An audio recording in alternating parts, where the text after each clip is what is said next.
ज्ञानाचा महासागर असणाऱ्या बाबासाहेब आंबेडकरांबद्दल या गोष्टी तुम्हाला माहिती आहेत का?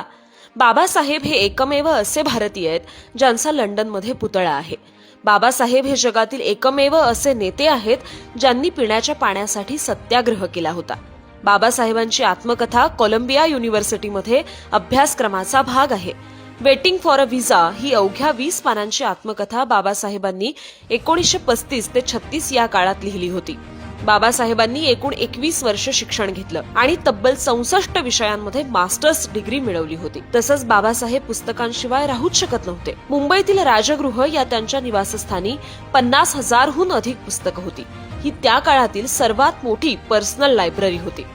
त्यांचं अॅनिहिलेशन ऑफ कास्ट म्हणजेच जातीप्रथेचं निर्मूलन हे पुस्तक त्या काळात बंदी घालण्यात आलं. पण आजही ते पुस्तक जगभर वाचलं जातं. कामगारांसाठी 8 तासांचा कामाचा दिवस, गरोदरपणात पगारी रजा असे अनेक महत्वाचे कायदे अस्तित्वात आणणारे बाबासाहेब होते. पण इतकं सगळं करूनही त्यांना हयात असताना सरकारकडून एकही मोठा पुरस्कार देण्यात आला नाही आणि मृत्यूनंतर 40 वर्षांनी त्यांना भारतरत्न हा सर्वोच्च सन्मान देण्यात आला. ज्यांनी पाण्यासाठी लढा दिला, पुस्तकातून शस्त्र बनवलं आणि संविधानातून कोट्यावधी लोकांना माणूस म्हणून उभं केलं, अशा या महामानवाबद्दल तुम्हाला अधिक माहिती असेल तर नक्की कमेंट करा आणि संवाद सेतूला फॉलो करा.